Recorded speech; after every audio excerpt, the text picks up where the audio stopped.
Mesdames et messieurs, bonsoir. Merci d'être connectés sur UCA TV. Vous êtes dans l'émission Motivation.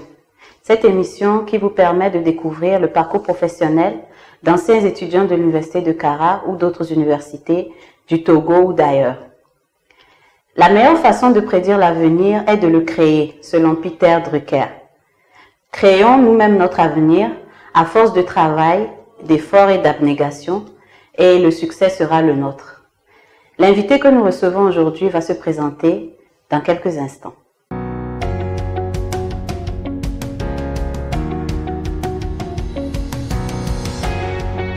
Monsieur Tom, bonsoir. Bonsoir, madame. Bienvenue sur le plateau de Motivation. Merci, madame.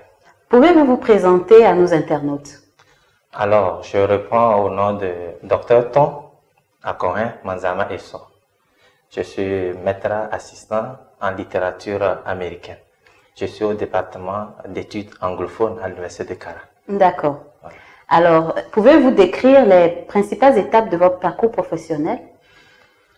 Alors, mon parcours professionnel, peut-être je commencerai d'abord par mon parcours académique. D'accord. Voilà.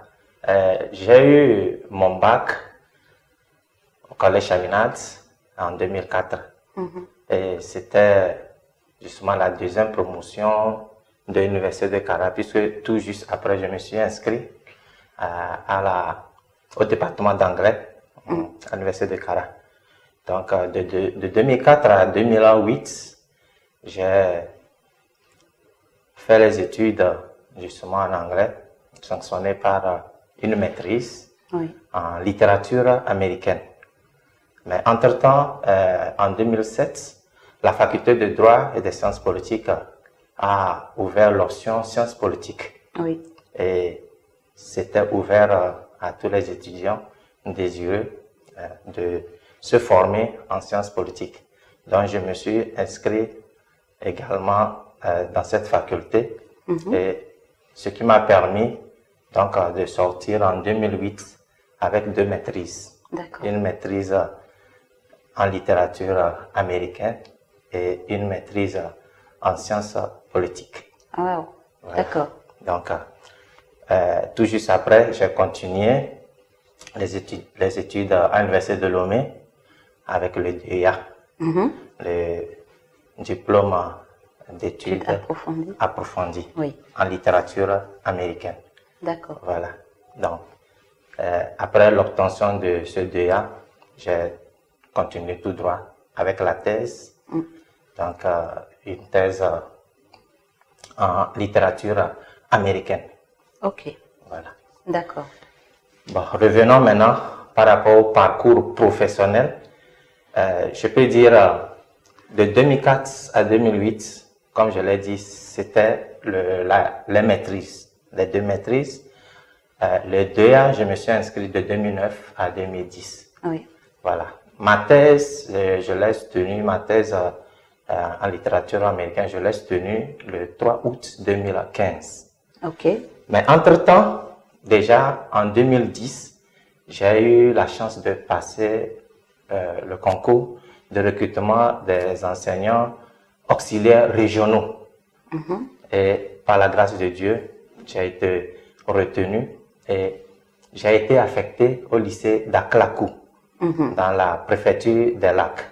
Okay. Donc de 2010 à décembre 2016, j'y étais en tant que professeur d'anglais au lycée.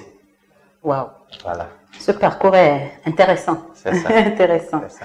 Ah oui, d'accord. Alors, quelles sont les difficultés que vous avez eu à affronter tout au long de ce parcours? Merci bien, madame.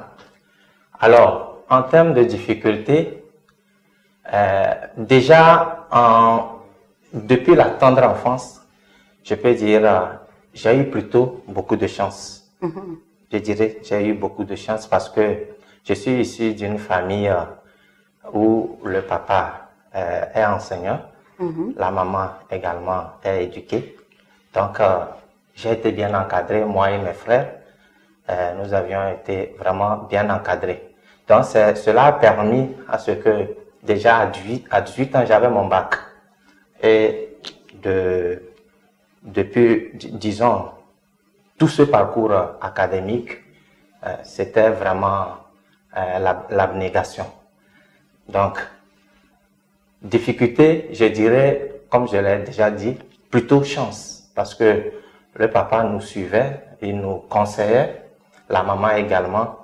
C'est tout cela, c'est ce qui a permis à ce que l'on puisse boucler toutes ces années d'études jusqu'à la thèse, jusqu'au doctorat, avant d'être recruté à l'université de Kara en décembre 2016.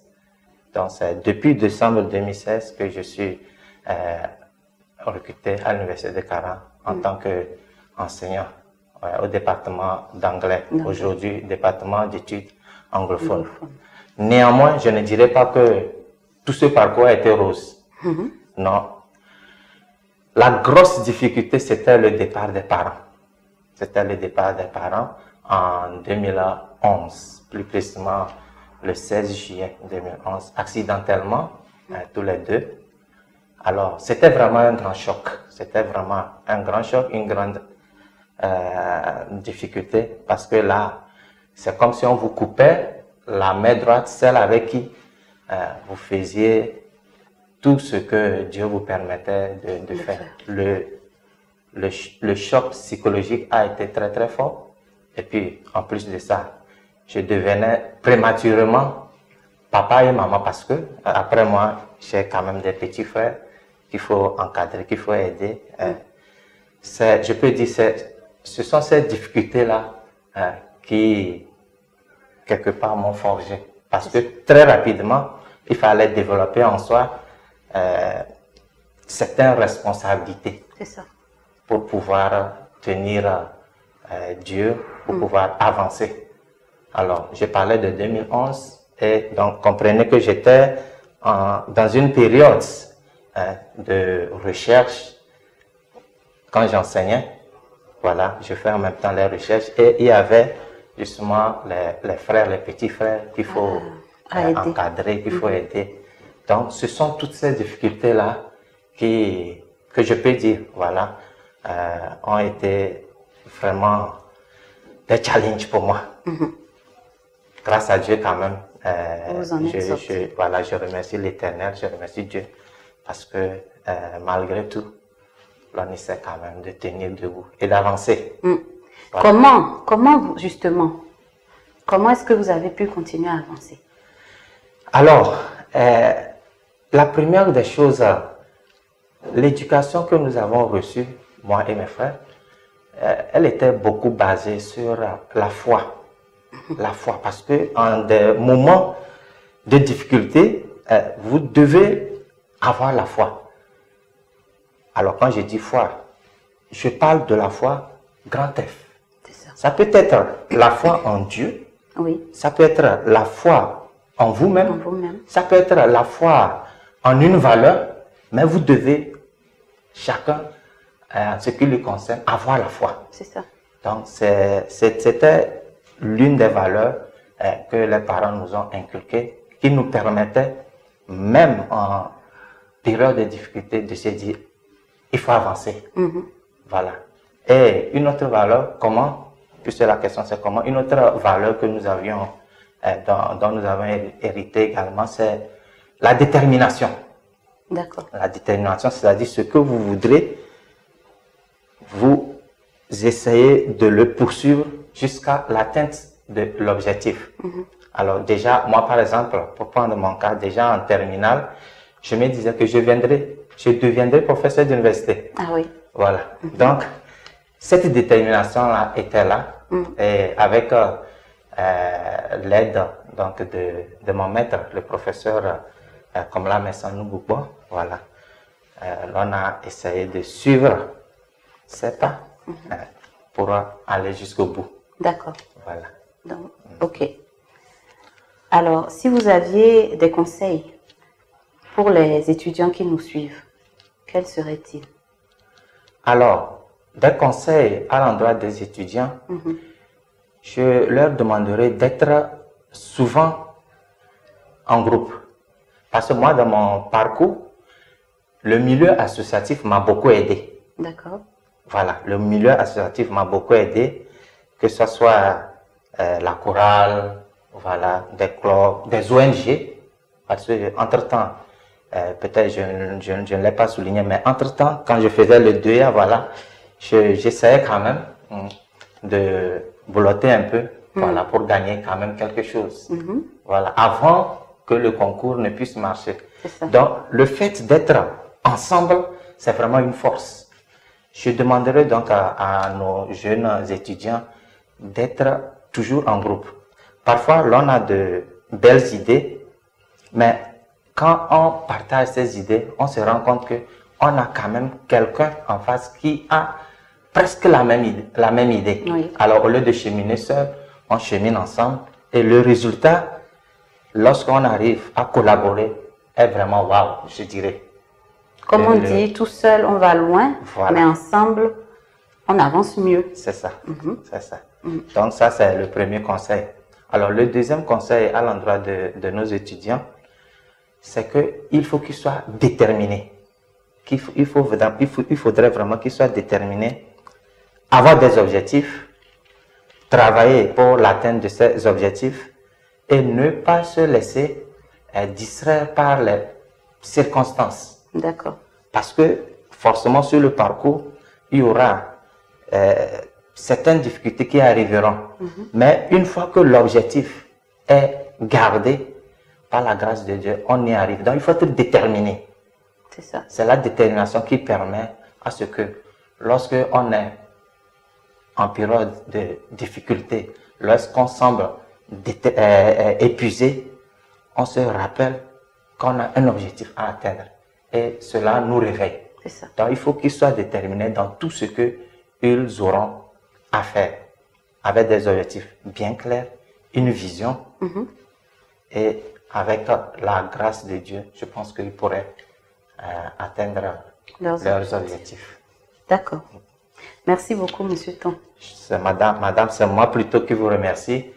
Permettez-moi de saisir cette occasion pour remercier les autorités universitaires pour le travail formidable qu'ils font. Remercier toute l'équipe qui anime notre chaîne UKTV. Remercier également tous les collègues pour le travail, la symbiose, et surtout remercier nos étudiants parce que c'est grâce à eux et pour eux que nous sommes là. Nous sommes là, exactement. Merci beaucoup, Monsieur Ton. C'est moi qui vous remercie, madame. Merci d'être passé sur notre plateau.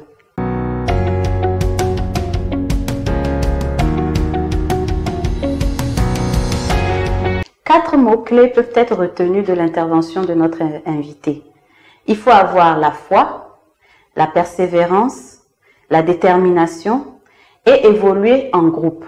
Avoir de la solidarité. Fédérer les idées pour ensemble atteindre nos objectifs. Comme le dit Confucius, celui qui n'avance pas chaque jour regresse chaque jour. Les efforts doivent être continuels et à force d'essayer, de tomber, de se relever, nous arriverons au succès. Merci pour votre attention. Nous nous retrouverons dans 2 semaines pour un nouveau numéro de motivation. Portez-vous bien par la grâce de Dieu. Au revoir.